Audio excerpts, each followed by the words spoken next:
আরজিকর হাসপাতালে মহিলা চিকিৎসকের নৃশংস হত্যাকে কেন্দ্র করে পুরুষদের নিয়ে কুরুচিকর পোস্ট প্রসঙ্গে মুখ খুললেন কলকাতা হাইকোর্টের বিশিষ্ট আইনজীবী দেবরাজ মল্লিক।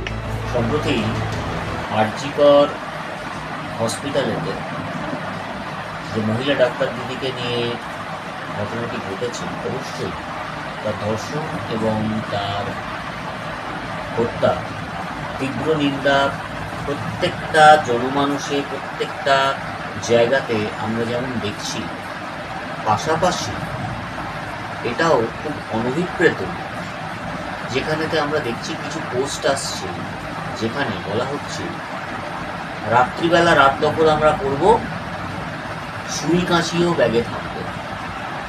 আবার কিছু জায়গাতে পোস্ট আসছে যে ছেলেকে মানুষ করে, কিছু জায়গাতে পোস্ট আসছে যে ছেলেকে তাড়াতাড়ি বাড়ি ফিরতে হবে। কিছু জায়গায় কিছু স্বনামধন্য ব্যক্তির নাম করে ছবি দিয়ে মহামান্য আদালতকেও সময় নির্দেশিকা বেঁধে দিয়ে বিচার চাই বলে পোস্ট আসছে। দেখুন, সমাজে যখন একটা অন্যায় অপরাধ হয়েছে, এই অন্যায় অপরাধের ফলে সমাজ ভীষণভাবেই আলোড়িত, কিন্তু তার মানে তো এইটা নয় যে এই অপরাধ হয়েছে বলে আমি সমাজের গাড়ির দুটো চাকার মধ্যে একটা চাকাকে বলবো যে তুমি অপরাধী, তুমি অপরাধী, তুমি অপরাধী। এটা পুরুষদের ক্ষেত্রে করা হচ্ছে। অবশ্যই যে পুরুষ এর মধ্যে জড়িত তার দৃষ্টান্তমূলক শাস্তি চাই। যে শিক্ষক উপস্থিত ছিলেন থাকা অবস্থাতেও তার ছাত্রীকে তিনি রক্ষা করতে পারলেন না, তিনি অত্যন্ত অন্যায় কাজ করেছেন এবং তাঁর শিক্ষক হওয়ার যোগ্যতা নেই। অধ্যক্ষ তো দূরের কথা, শিক্ষক হওয়ার যোগ্যতা নেই। কিন্তু যেভাবে আমরা দেখে আসছি বেশ কটা দিন ধরে, যে সত্যি সত্যি পুরুষ মানুষকে, পুরুষ সমাজকে, পুরুষ জাতিকে যেরকমভাবে দোষারোপ করা হচ্ছে, কোন ধরনের মানসিকতা? যদি তাই হয় তাহলে উত্তরটা দিন, যখন অনিন্দিতা, যিনি নিজে আইনজীবী, তার আইনজীবী স্বামীকে হত্যা করলেন, সেই সময়তে যখন শুধুমাত্র তার কারাবাস হলো যাবজ্জীবন, শাবনম, যিনি নিজের স্বার্থে তার বাড়ির ছোট সদস্যকে ছাড়লেন না, রাষ্ট্রপতি মহোদয় তার ক্ষমাভিক্ষা প্রত্যাখ্যান করলেন, তারপরেও তার ফাঁসি নিয়ে, তার চরমতম শাস্তি নিয়ে সেই বেলায় তো কোনো কথা শুনি। আমরা একটা জিনিস এই কদিনে খুব লক্ষ্য করেছি, যখনই এই ধরনের ঘটনাগুলো হয় তখনই বলা হচ্ছে কি যে পুরুষ মানুষের জন্য, পুরুষ মানুষের জন্য, পুরুষ মানুষের জন্য। কিন্তু একটি ভিডিও বলবো না, একটি অডিও খুব ভাইরাল হয়েছে।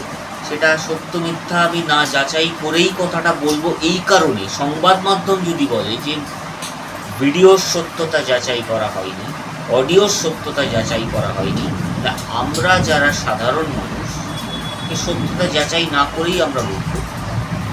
সেখানে তো শুনছি একজন মহিলাও ছিলেন। তো সেইখানেতে দাঁড়িয়ে যদি অন্যায়ের ক্ষেত্রে মহিলার ওপর অন্যায় হতে পারে, অন্যায়কারী সবসময় পুরুষ হচ্ছে, তাহলে অন্যায়কারী কেন মহিলা হবেন না? তারা চাইবেন সংরক্ষণ, তারা চাইবেন সমান অধিকার। সমান অধিকার তো আসে যোগ্যতার ভিত্তিতে, সমান অধিকার তো আসে যোগ্যতার ভিত্তিতে। সকলকে যে সমান হতেই হবে এমন তো কোনো কথা নেই, সকলকে যে সমান হতেই হবে এমন তো কোনো কথা নেই। আমার বাড়িটা আমার মতো, আমার বাড়ি যে জমির ওপর তৈরি, আপনার বাড়ি সে এক মাপের জমির ওপর তৈরি নাও হতে পারে। তা বলে কি আপনার বাড়িটা বাড়ি নয়? এটা তো বলার অধিকার কারণ নেই। যে বা যারা বলছেন তারা এই কথাটা জানেন না বা বুঝেন না বা কোনোদিনও শোনেননি বলে আমার মনে হয়। ইকুয়ালিটি অ্যামং ইকুয়ালস, আমাদের সংবিধানই বলছে ইকুয়ালিটি অ্যামং ইকুয়ালস, অর্থাৎ একটা পিঁপড়ে সেও যেমন ভগবানের সৃষ্টি, একটা হাতি সেও ভগবানের সৃষ্টি, কিন্তু পিঁপড়েই হাতি। অতএব বলে রাখি, এই ধরনের অহেতুক বাজার গরম করা পোস্টগুলো দিয়ে নিজেদের বিদ্যাটাকে জাহির করবেন না। আর দয়া করে এরকম পুরুষ বিদ্বেষ ছড়িয়ে মাঝরাত্রিরে রাত দখলের নাম করে সরকারি সম্পত্তি ধ্বংস করে পুরুষ পুলিশ কর্মচারীর গা থেকে উর্দি খুলে নিয়ে পুড়িয়ে কি বোঝাতে চাইছেন? বিপ্লব মানে তো মারামারি কাটাকাটি নয়, কোনো অবস্থার আমূল পরিবর্তন, এটা তো জানতাম। কিন্তু কিছু অতিশিক্ষিত মানুষের কবলে আজকে এই ধরনের বিষয়টা পড়ে যাওয়ার জন্য সে যে দলেরই হোক আজকে এই অবস্থায় পর্যন্ত